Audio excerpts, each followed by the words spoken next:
low, you can still go. Even when you feel slow, you can still go. Even when there's no hope, you can still go.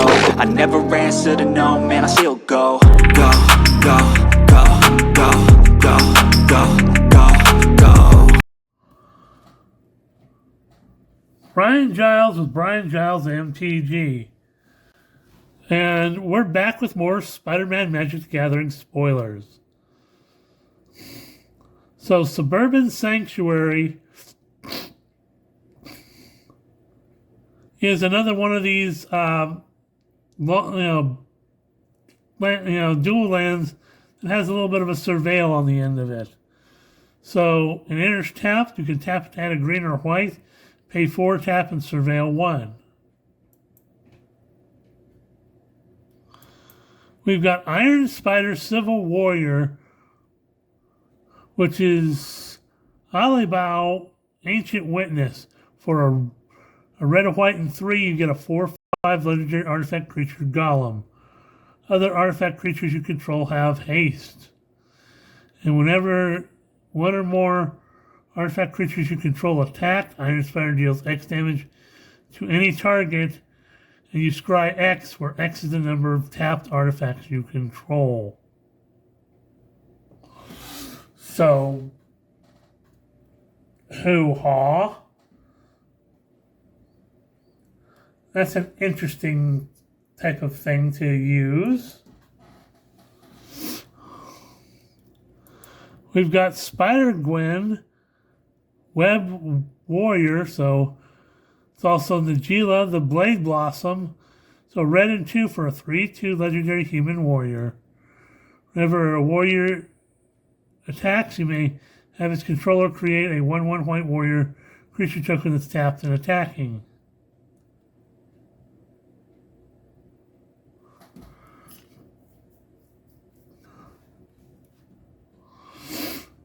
So for Wooburg, white, blue, black, red, green, untap all attacking creatures. They gain trample, lifelink, and haste till end of turn. After this phase, there's an additional combat phase. Activate only during combat. Again, another creature to kind of build around in a 5-color setting. Whether you have this as your commander or Cosmic Spider-Man, this would fit really well in the Cosmic Spider-Man 5-color deck. We have Ponder, blue mana for sorcery that reads the top 3 cards of your library, and put one of them back in any order you may shuffle. Draw a card.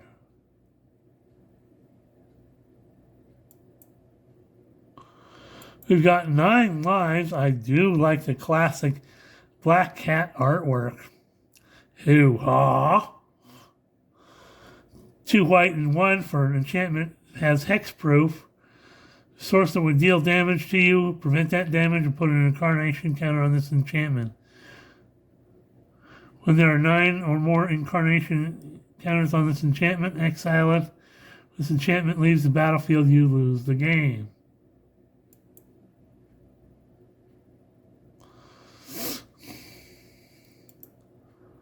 So, parallel lives. Again, a lot of heads are going to be a little upset that this is getting another reprint, but it's for a flavor perspective, I'm not unhappy to see it kind of here. Especially because we're creating a lot of tokens in this set. So, a green and 3 for an enchantment that reads, if an effect will create 1 or more tokens on your control, creates twice that many tokens instead. So we're creating a lot of tokens in this set. I'm not surprised to see that. It fits the set really nicely. I like the inclusion here, despite what it does to the value.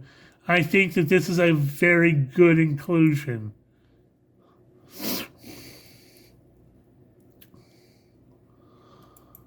We have Rest in Peace, a white and 1 for a enchantment that reads, this enchantment enters exile all graveyards. A card or token would be put into a graveyard from anywhere. Exile it instead.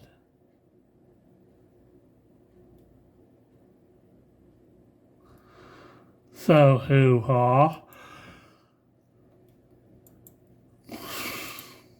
Speaking of tokens, we have Right of Replication. 2 blue and 2 for a sorcerer that reads, with kicker 5 generic, create a token that's a copy of target creature. If the spell was kicked, create 5 of those tokens instead. Hoo-ha. Next up we have Swarm of Being of Bees. So, a black and 2 for a 2/2 legendary insect villain with flash and flying and a mayhem cost of a black mana. So this guy could just, becomes a really annoying thing. But in an insect deck, he could do some stuff.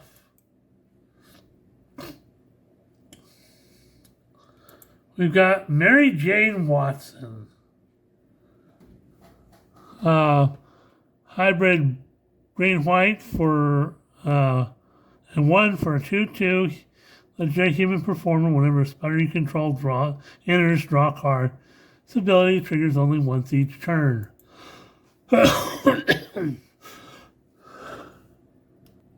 Okay. Next up we have Cheering Crowd. An interesting card. So for a hybrid red, green, and 1, you get a 2/2 human citizen. Beginning of each player's first main phase, player may put a +1/+1 counter on this creature. If they do,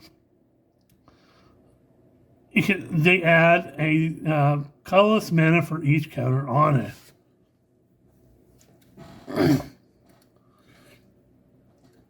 So, in a group hug setting, this could be can be a kind of a game changer. In a Commander raid game, this thing could get out of control fast.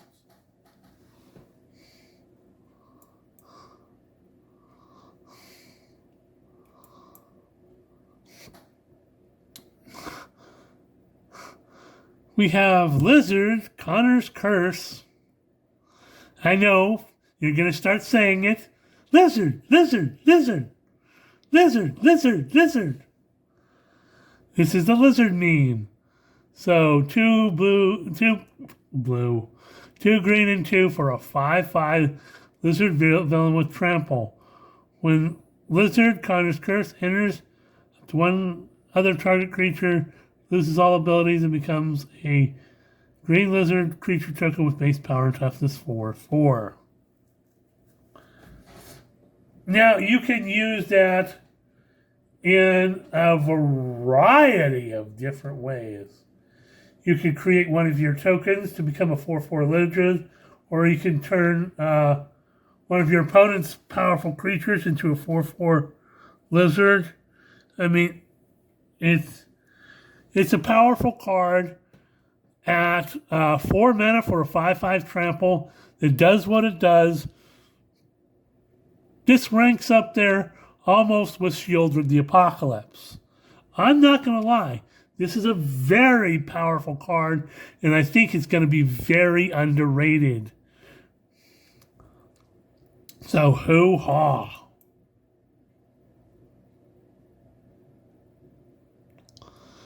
We've got Venomized Cat. So, a black and 2 for a 2/3 symbiote cat villain with Death Touch. When it enters, mill 2 cards. Oh, look! It's a kitty!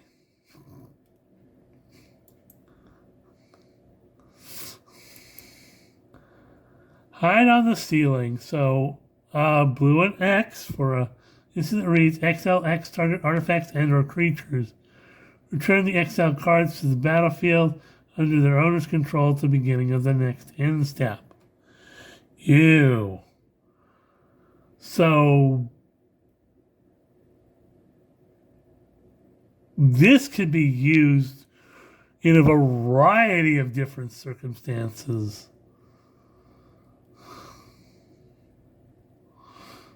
You can protect your creatures. You can pseudo wipe somebody's board to do a huge alpha strike on them. This is an interesting card. I'm not gonna lie. You can put a bunch of stuff up to reintroduce ETB triggers, or LTB triggers. This is going to be an interesting card to see play.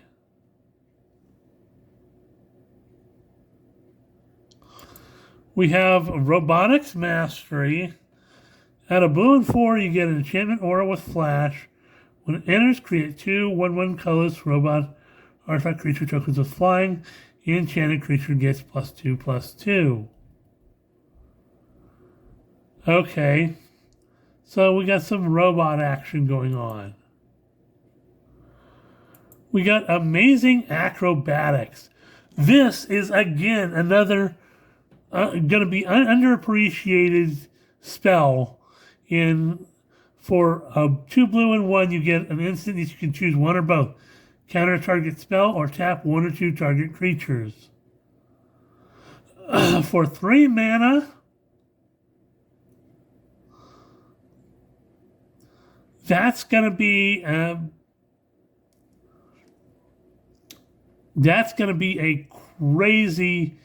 crazy counterspell. I mean, 3 mana for a counterspell is average, but you also get to the option to tap 1 or 2 target creatures. So hoo-ha.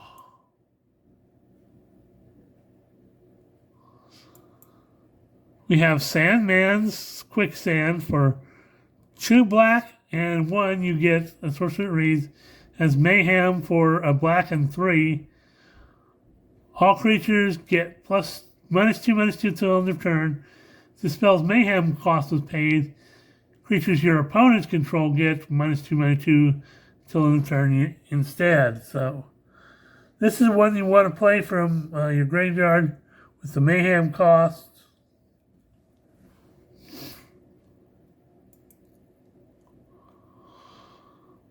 We have Living Brain, Mechanical Marvel. 4 generic for a 3/3 legendary artifact creature robot villain.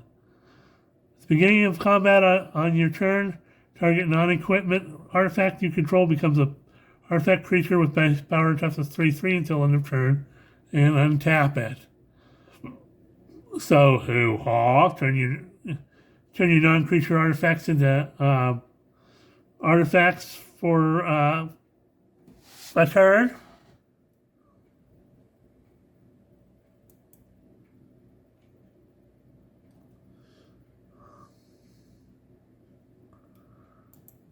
We have Arachne, Psionic Weaver. At white and 2, you get a legendary spider human hero with web sling for a white mana, which is interesting. When she enters the battlefield, look into your opponent's hand, choose a non-creature card type. Spells of the chosen type cost 1 generic more to cast. Ew. Fun. So you get a 3/3 and does all that. And you can web sling it in for a white mana. Yeah, that's going to be interesting.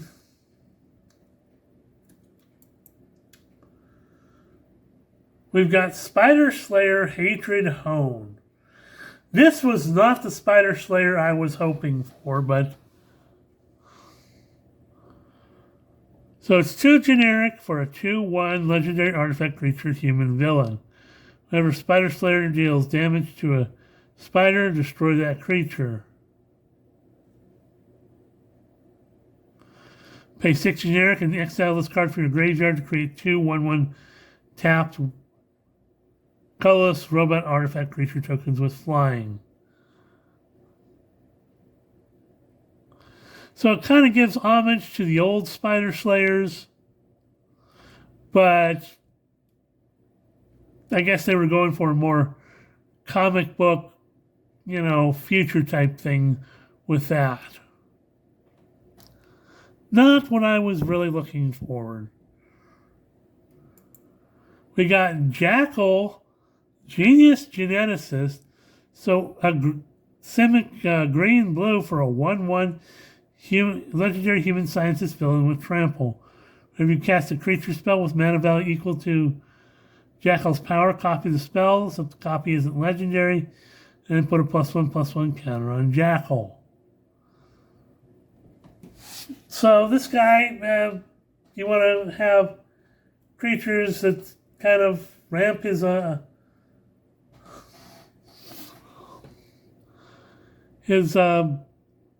abilities up.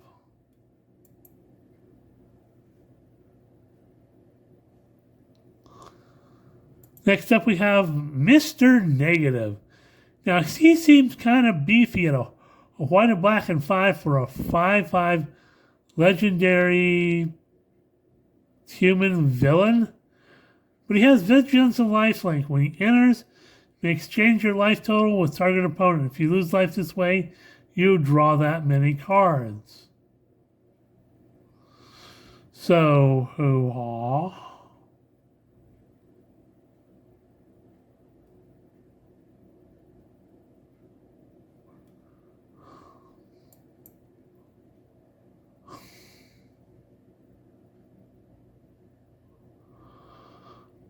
We have Wisecrack,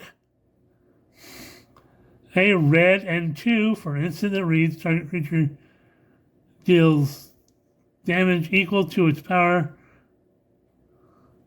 to itself. That creature is attacking. Wisecrack deals 2 damage to that creature's controller.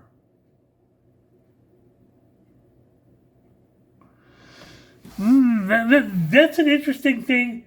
And I can think of a lot of uses for this, especially in a Tanuk Pain for All deck. Yeah, that could be, if you're playing like Brash Taunter. Yeah, this is interesting.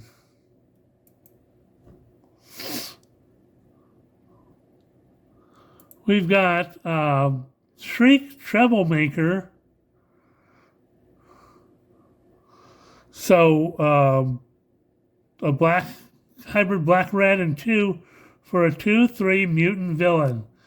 Beginning of your first main phase, you may discard a card. When you do, target creature can't block this turn, thus feeding your mayhem costs. It's got Sonic Blast. When a creature opponent controls dies, Shriek deals 1 damage to that player. Hey, not bad. We've got Mysterio's Phantasm. At a blue and 1, you get a 1/3 Illusion Venom. Whenever this creature attacks, mill a card. Okay.